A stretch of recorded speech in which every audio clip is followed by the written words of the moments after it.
नमस्कार दोस्तों, मैं आरवी चौहान स्वागत करता हूं आपका आपके YouTube चैनल देसी अकेडमी फॉर सिविल सर्विस में। आज के वीडियो में हम हिमालय का निर्माण पढ़ेंगे। तो चलिए शुरू करते हैं हम आज का वीडियो। तो हिमालय का निर्माण आज के वीडियो का टॉपिक है। तो देखते हैं कि हिमालय का विस्तार कहाँ से कहाँ तक है। सबसे पहले ये जाने कि हिमालय कहाँ से कहाँ तक फैला हुआ है।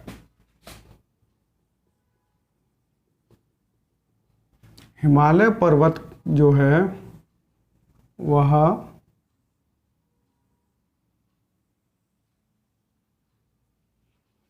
जम्मू कश्मीर में एक पर्वत है जो है जिसका नाम नंगा पर्वत है। नंगा पर्वत से लेके अरुणाचल प्रदेश के उत्तर में स्थित नामचा वर्मा तक फैला हुआ है। नामचा वर्मा एक पर्वत है, वहाँ तक फैला हुआ है। इस हिमालय पर्वत की कुल लंबाई 2500 किलोमीटर है, यानी 2500 किलोमीटर है। इसकी कुल लंबाई कितनी है? 2500 किलोमीटर है। यह हिमालय पर्वत 5 लाख स्क्वायर किलोमीटर के एरिया को कवर करता है। जबकि भारत का क्षेत्रफल कितना है? 3.287 मिलियन 32,87,263 स्क्वायर किलोमीटर। इसे हम कंपैरेटिव स्टडी कहते हैं कि एक साथ हम दो फैक्ट्स को याद करते हैं। एक तरफ हो गया हिमालय का, दूसरी तरफ हो गया भारत का। भारत, ये हमने आपको ये भी पढ़ाया था भारत के भूगोल के पहले वीडियो में कि भारत का क्षेत्रफल का अगर क्रॉस करके लिख दें तो यह विश्व के क्षेत्रफल का परसेंटेज हो जाएगा। यानी भारत का जो क्षेत्रफल है विश्व के क्षेत्रफल का कितना परसेंट है? 2.4% ही है।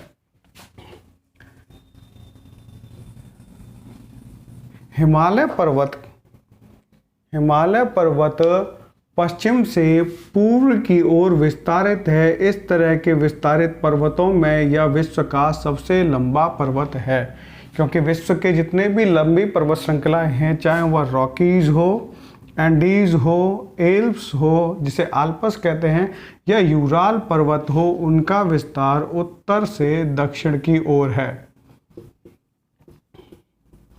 उत्तर से दक्षिण की ओर है, जबकि हिमालय का विस्तार पश्चिम से पूर्व की ओर है। हिमालय पर्वत की चौड़ाई पश्चिम में अधिक है, यानी हिमालय पर्वत पश्चिम में अधिक चौड़ा है, वहीं पूर्व में इसकी चौड़ाई कम होती जाती है। पूर्व में इसकी चौड़ाई कम होने की वजह से इस क्षेत्र में बड़े ऊंचे ऊंचे पर्वतों का निर्माण हुआ है। हिमालय पर्वत का निर्माण पूछा जाता है कि किस महाकल्प में हुआ है। हिमालय पर्वत का निर्माण सेनोजोइक महाकल्प में हुआ है, जबकि हमने आपको पिछले वीडियो में बताया था कि दक्कन ट्रैप का जो निर्माण है वो किस काल में हुआ है? क्रेटेशियस युग में हुआ है। ये दोनों ही सवाल पूछे गए हैं और एक ही तरीके से याद किए जाएंगे। जैसे सेनोजोइक युग है, ये क्रेटेशियस युग में इसका निर्माण हुआ है, तो दोनों को कंपैरेटिव साथ साथ याद करेंगे तो कंफ्यूजन नहीं होगा। अगर अलग अलग याद करेंगे तो कंफ्यूजन होगा। दूसरा, हिमालय पर्वत जो है किस प्रकार का माउंटेन है? ये एक प्रकार का फोल्डेड माउंटेन है, यानी वलित पर्वत श्रृंखला है, और ये नवीन वलित पर्वत श्रृंखला है, यानी इसका निर्माण अभी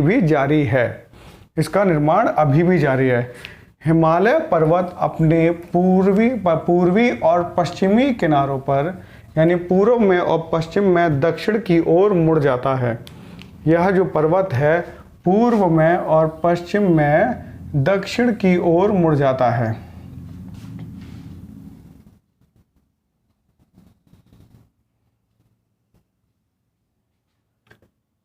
इस हिमालय पर्वत की जो शाखा जो दक्षिणी भाग पाकिस्तान में पड़ता है उसे पाकिस्तान में सुलेमान पर्वत कहते हैं। ये सवाल भी पूछा गया है, सुलेमान पर्वत कहते हैं। और जो हिस्सा अफगानिस्तान में पड़ता है उसे हिंदू कुश कहते हैं।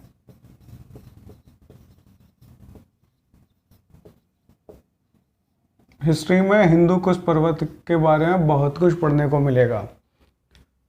दूसरा, जो हिमालय पर्वत अपने पूर्व से दक्षिण की ओर मुड़ जाता है, इसे भारत के राज्यों में अलग अलग नाम से जाना जाता है। जैसे अरुणाचल प्रदेश में इसको पटकई बूम कहते हैं।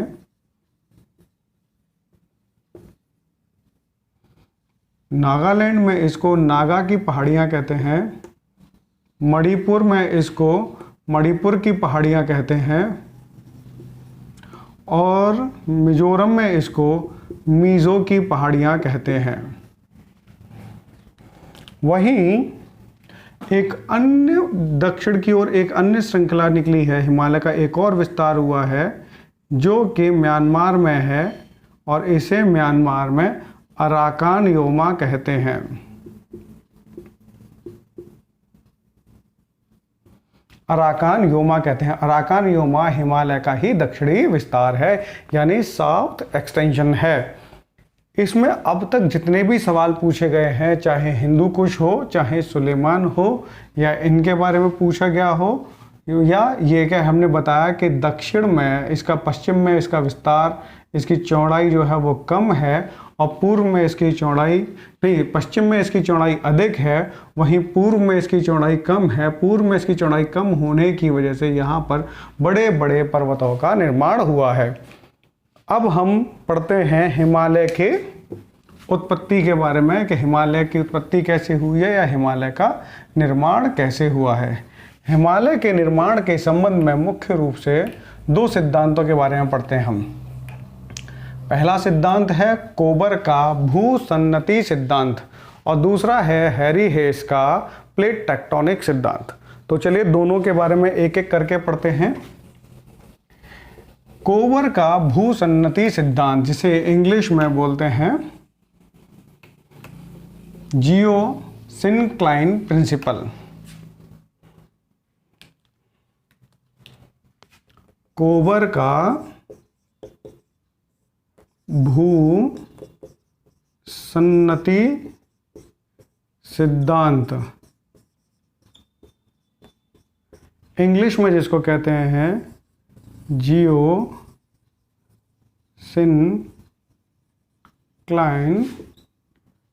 प्रिंसिपल। इस सिद्धांत में दो पर्वतों का निर्माण होता है। इस सिद्धांत के अनुसार जो भारत है वह गोंडवाना लैंड का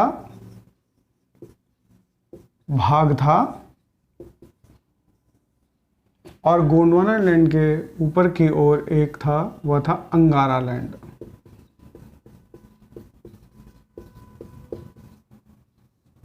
गोंडवाना लैंड और अंगारा लैंड पर बहुत सारी नदियां प्रवाहित होती रहती थीं। बहुत सारी नदियां प्रवाहित होती और इन दोनों के बीच में जहां आज हिमालय है वहां पर पहले कभी टेथिस सागर हुआ करता था। टेथिस सागर का जल भरा हुआ था, टेथिस सागर था।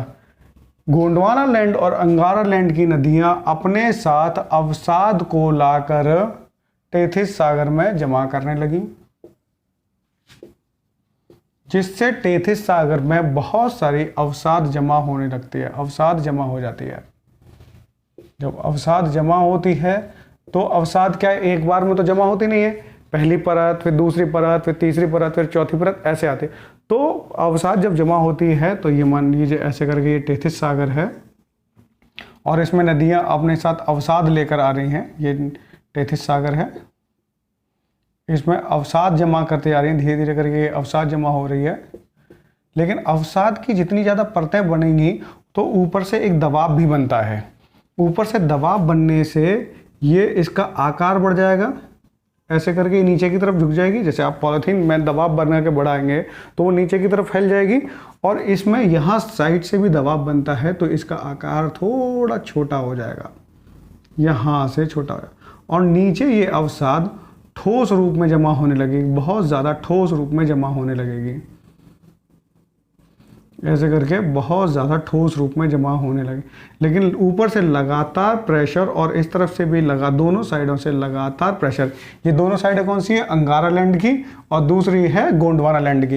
ये दोनों साइडों से, जैसे ये इसको मान लो अंगारा लैंड, मान क्या नहीं है, अंगारा लैंड ही है, अंगारा लैंड और दूसरा है ये गोंडवाना लैंड, दोनों साइड से इस पर प्रेशर पड़ने लगा और इस प्रेशर की वजह से इसमें वलन पड़ने लगे, ऐसे करके वलन पड़ने लगे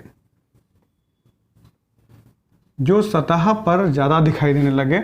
और ये सबसे ज़्यादा जो दिखाई दिए वह इस टेथिस सागर के इसके किनारों पर दिखाई दिए। इन वलन का असर जो है वो सबसे ज़्यादा कहाँ दिखाई दिया? किनारों पर दिखाई दिया। तो अंगारा लैंड वाले स्थान पर एक कून लून शान पर्वत का निर्माण हुआ। कून लून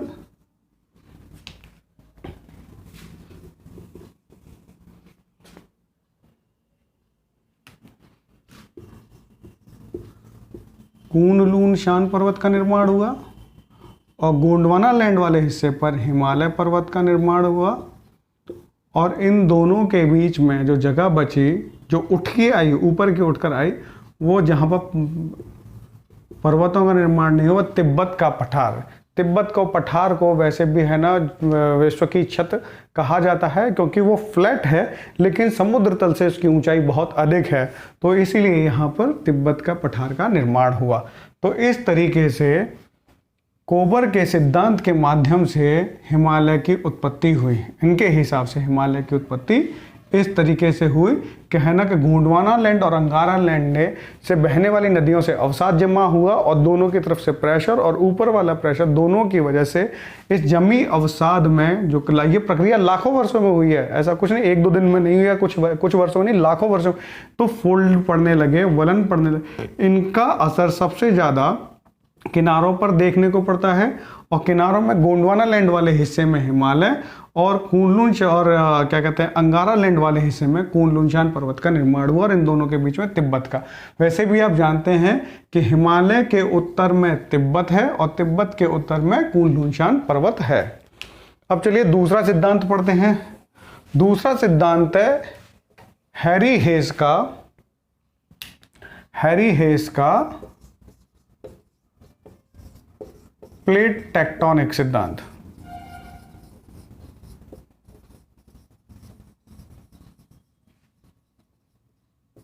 प्लेट टेक्टोनिक सिद्धांत, इस सिद्धांत के अनुसार जो गोंडवाना लैंड यानी भारत जो है वह इंडियन प्लेट का हिस्सा था। इंडियन प्लेट का हिस्सा है और जो ये अंगारा लैंड वाला है ये यूरेशियन प्लेट है।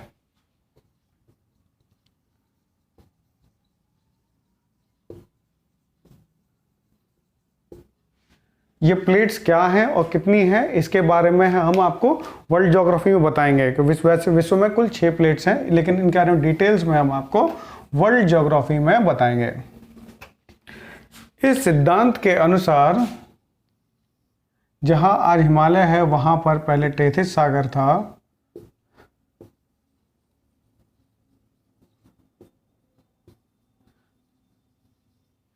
इंडियन प्लेट के इस सिद्धांत के अनुसार इंडियन प्लेट के यूरेशियन प्लेट से टकराने की वजह से हिमालय का निर्माण हुआ। जब ये दोनों प्लेट, ये इंडियन प्लेट यूरेशियन प्लेट से टकराई तो टेथिस सागर में जमी अवसाद में वलन पड़ गए यानी फोल्ड्स पड़ गए और फोल्ड्स पड़ने की वजह से यहाँ पर हिमालय पर्वत का निर्माण हुआ। फोल्ड्स पड़ने के कारण ही यहाँ पर हिमालय का निर्माण हुआ।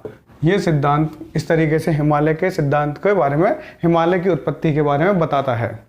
तो इस तरीके से आज का हमारा ये वीडियो हिमालय की उत्पत्ति या हिमालय के निर्माण के बारे में ये वीडियो समाप्त होता है। इस वीडियो के अगले पार्ट में हम हिमालय की प्रमुख चोटियों के बारे में पढ़ेंगे और भी बाकी चीज़ें पढ़ेंगे। तो अगर आपको हमारा आज का ये वीडियो पसंद आया है तो इसे लाइक करें, शेयर करें, सब्सक्राइब करें। और अगर कोई क्वेरी है, कोई इंक्वायरी है तो डिस्क्रिप्शन में दिए गए नंबर पर आप कॉल करके जानकारी कर सकते हैं। तो चलिए मिलते हैं आपसे इस भूगोल के अगले वीडियो में। तब तक के लिए नमस्कार।